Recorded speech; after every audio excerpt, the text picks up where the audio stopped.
پیر میر علی شاہ صاحب سامنے آئے, ٹھیک ہے, بڑے بڑے علماء سامنے آئے. اب وہ لادہ بات ہے کہ دونوں میں سے بھاگا کون تھا, یہ ایک الگ چیز ہے.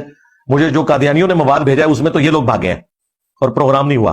مجھے جو قادیانیوں نے مواد بھیجا ہے اس میں تو یہ لوگ بھاگے ہیں. مجھے جو قادیانیوں نے مواد بھیجا ہے اس میں تو یہ لوگ بھاگے ہیں.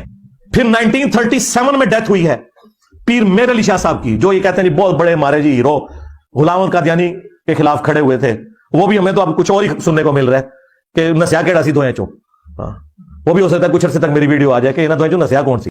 اسے کہتے ہیں کہ بلی تھیلے سے باہر آ گئی. یہ جو بلی تھی چھپی ہوئی تھی مسلمانوں میں, ہم بتا رہے تھے بار بار کہ یہ قادیانیوں کا سپورٹر ہے. اب واضح ہو گیا کہ قادیانیوں کو کس طرح سپورٹ کر رہا ہے, مسلمانوں کے خلاف جا رہا ہے. اللہ قرآن میں فرماتا ہے جو مسلمانوں کا راستہ چھوڑے ہم اسے جہنم میں ڈال دیتے ہیں. یہ وہ منگول چھوکرا ہے جو اپنے منگول مشرک آبا و اجداد پر تکبر کرتا ہے, غرور کرتا ہے, اور قادیانی کو کس طرح سپورٹ کر رہا ہے, مسلمانوں کو ٹونٹ کر رہا ہے کہ جناب پیر میر علی شاہ صاحب انہوں نے ان کو ہیرو بنایا ہوا ہے. اب تو ہمیں قادیانیوں نے جو مواد بھیجا ہے اس میں تو یہ ہے کہ یہ بھاگے ہیں, وہ نہیں بھاگیا. یعنی غلام احمد قادیانی نہیں بھاگا, یہ بھاگے ہیں, یہ بتا رہا ہے. اور عنقریب میری اس پر ویڈیو بھی آئے گی جس میں میں تمہیں بتاؤں گا کہ نسیہ کون سی. یہ اپنے ماننے والوں کو, اپنے شاگردوں کو تیار کر رہا ہے کہ تیار ہو جاؤ بھائی, اب ہم نے مورچہ سنبھالنا ہے اور پوری سپورٹ ہم نے قادیانیوں کو دینی ہے. یہ قادیانیوں کا پکا سپورٹر ہے.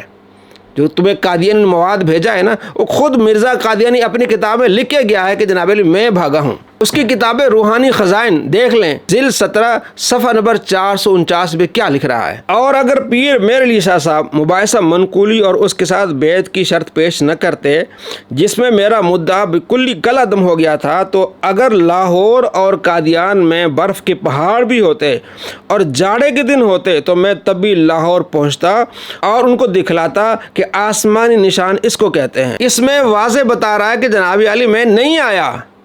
اگر جاڑے ہوتے, قادیان اور لاہور کے درمیان برف کے پہاڑ ہوتے, تب بھی میں آتا, کیونکہ انہوں نے کہا تھا جناب مباحثہ منقولی ہوگا. یعنی پیر میر علی شاہ صاحب نے کہا کہ قرآن و حدیث سے ہم ثابت کریں گے کہ تو جھوٹا ہے.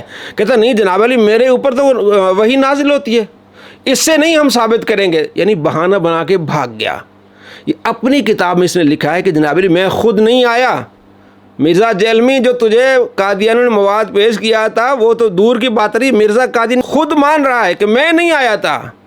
جھوٹے انسان, مسلمانوں کا راستہ چھوڑ کے قادیانیوں کا راستہ اپناتے ہو. اللہ فرماتے جو مسلمانوں کا راستہ چھوڑ کے کسی اور طریقے سے جائے گا ہم اسے جہنم میں ڈال دیں گے.